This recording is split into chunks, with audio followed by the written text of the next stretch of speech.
poderia desencadear a raiva do primata mais forte do mundo. Se os gorilas realmente não oferecem perigos aos seres humanos, o que aconteceu na África em 1950 para desencadear tal evento muitas vezes ocultado pelas autoridades? Desolados, abandonados e perdidos, quando uma aldeia africana sofre as consequências da fúria de um grupo de primatas, dias comuns se convertem em puro medo e pavor. Um gorila enfurecido é perigoso, mas um grupo inteiro deles é ainda mais mortal.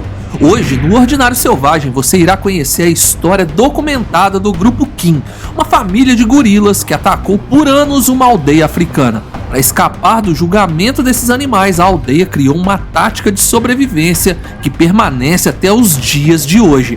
Então clica no like e se inscreva nesse canal. É de graça e ajuda muito o nosso trabalho por aqui. Clique no like e vamos nessa! Em maio de 1965, o Museu Nacional dos Estados Unidos, em Nova York, recebeu um acervo vindo de um museu em Barcelona. Entre os muitos itens, havia um documento oficial do governo espanhol que relatava 10 anos de ataques de um grupo de primatas em uma aldeia africana. Esse registro se deu por parte do governo espanhol, pois foi a Espanha que colonizou a região citada no documento. Como os fatos se desenrolaram e os reais motivos que levaram aos ataques, veremos a seguir.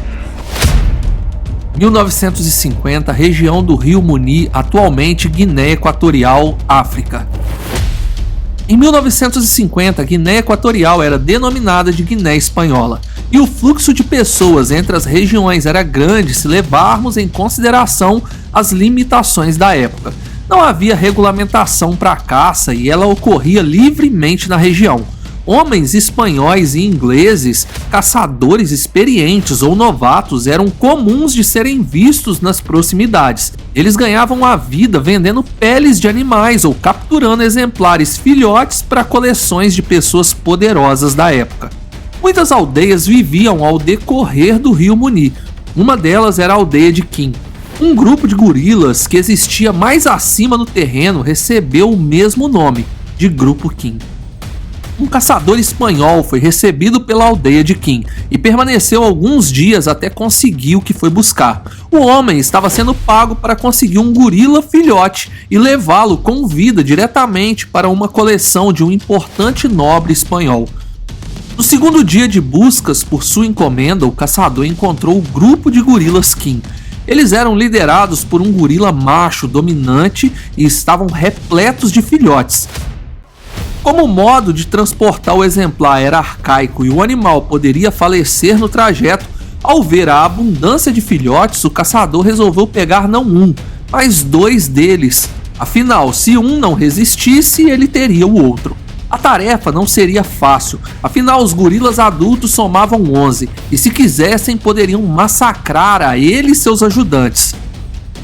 O homem abateu um gorila líder com um tiro certeiro e feriu a bala 2 das fêmeas que tentavam proteger seus filhotes. O barulho dos tiros espantou o restante do grupo.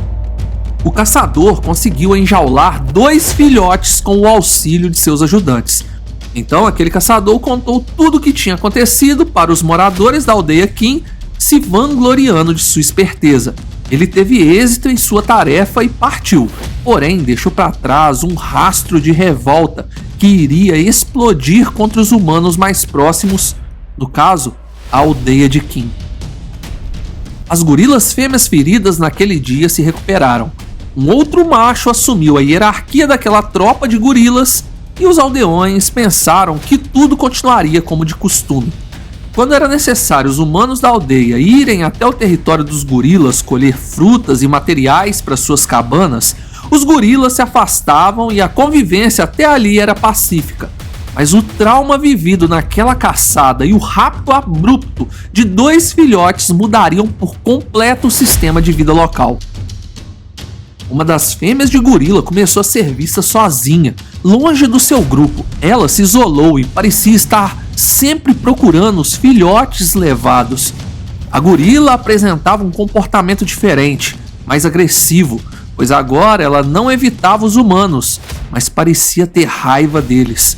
se aproximou da aldeia por diversas vezes e arremessava pedaços de madeira e pedras nas pessoas locais, até que o pior aconteceu. Um grupo de mulheres se aproximaram da mata para colher frutos enquanto seus companheiros caçavam por perto. A gorila surpreendeu a todos saltando de uma árvore em cima da senhora mais velha do grupo e, como se não bastasse a queda, ela ainda mordeu as costas da mulher, fugindo depois do ataque. Os homens escutaram o alvoroço, mas não conseguiram nem ao menos rastrear a gorila que havia atacado aquela senhora. A mulher sobreviveu, mas isso colocou toda aquela população em alerta. Em gerações era a primeira vez que um gorila atacava repentinamente um ser humano. Mal sabiam eles que as coisas ainda iriam ficar piores, pois aquela aldeia não enfrentaria a fúria de apenas um gorila, mas de vários. Os homens tinham o costume de entrar na mata com a intenção de caçar aves e pequenos mamíferos, além de coletar vegetação para reforçarem suas cabanas. Poucas semanas após o primeiro ataque, eles estavam em mais um dia de caça e se depararam com o grupo de gorilas King, se alimentando de forma rotineira em seu território. Os homens adotaram a postura de costume, tentaram passar na lateral, abaixados na vegetação, sem encarar os primatas que viviam ali. Isso sempre funcionou. Ou os gorilas simplesmente ignoravam a presença humana ou mudavam de local, deixando os homens concluírem a missão de levar carne para sua aldeia. Mas naquela tarde, tudo foi diferente. Ao perceberem a invasão, o novo gorila alfa se pôs de pé e começou a emitir sons desafiadores. Ele batia no peito e encorajou o restante do bando a fazer o mesmo. Os gorilas, machos e fêmeas, fizeram uma formação nunca antes vista, lado a lado, gritando e preparados para atacar. Era como se eles estivessem em total defesa, pois se sentiam ameaçados. Os homens tentaram passar, mas foram impedidos pelos gorilas. O líder foi o primeiro a atacar, quebrando o braço de um dos homens em um só movimento. Os aldeões então correram de medo, escapando de algo pior. E o pavor do segundo ataque foi o suficiente para que eles tomassem ainda mais cuidado. Agora, ao entrar na mata para caçar, aqueles aldeões não tentavam passar pelas terras dos primatas, mas recuavam todas as vezes que encontravam com eles. Porém, a aldeia era dependente da mata por vários recursos e, apesar de não enfrentarem os gorilas, eles não podiam deixar de tentar extrair caça-frutas e vegetação daquela floresta. O pior ataque foi o que envolvia um menino de apenas 6 anos de idade. O garoto acompanhava as mulheres na coleta de frutas, bem longe das terras dos gorilas, mas a gorila fêmea, desgarrada do bando, observava tudo em silêncio. Logo, as mulheres perceberam a presença da gorila a alguns metros olhando para elas e decidiram então sair rápido dali. Mas a gorila correu atrás delas e capturou o menino, o arrastando para dentro da mata. Desesperadas, as mulheres gritavam por ajuda e os homens caçadores da aldeia chegaram até o local do ocorrido. Eles entraram na mata em busca do garoto e não precisou de muito para encontrá-lo. O menino não havia se ferido por mordidas ou golpes diretos por parte da gorila, mas ao arrastá-lo, ele não resistiu às batidas em pedras e árvores e acabou perdendo sua vida. Seu corpo foi abandonado e esquecido pela gorila em meio à floresta. Os ataques eram os mais diversos: mordidas, empurrões repentinos que acabavam ferindo gravemente as vítimas ou causando fraturas graves de braços e pernas. Essas investidas vinham em sua maior parte pela gorila solitária e em alguns casos pelo bando quando eles percebiam a presença dos homens da aldeia em meio à mata. Os aldeões conseguiram evoluir seu modo de caça e em 10 anos eles desenvolveram uma técnica furtiva, ao qual conseguiam entrar na mata, caçar e retornar para a tribo de forma segura.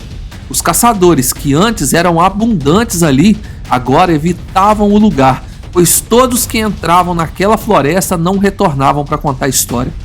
O povo local suspeitava que os gorilas abatiam os caçadores devido ao trauma vivido anos atrás. Após 10 anos e depois dos aldeões conseguirem desenvolver uma nova forma de usufruir do que a mata lhes oferecia sem serem percebidos pelos primatas, os ataques a humanos cessaram. A gorila fêmea desgarrada parou de ser vista, a suspeita é que ela teria falecido de causas naturais. Uma nova geração de gorilas estava em seu desabrochar, e eles aprenderam com seus ancestrais a atacarem humanos. Por isso, até os dias de hoje, a pequena população de gorilas da região da aldeia de Kim é considerada hostil e somente os aldeões conseguem frequentar o local com segurança. Agora comenta aí o que achou desse vídeo, se você já sabia dessa informação. Por favor, deixe seu like e se inscreva nesse canal, é totalmente de graça e ajuda muito o nosso trabalho aqui. Se gostou, compartilhe esse conteúdo nas suas redes sociais e nos seus grupos de WhatsApp, Telegram, aos quais você faz parte. Muito obrigado por assistir. Fui!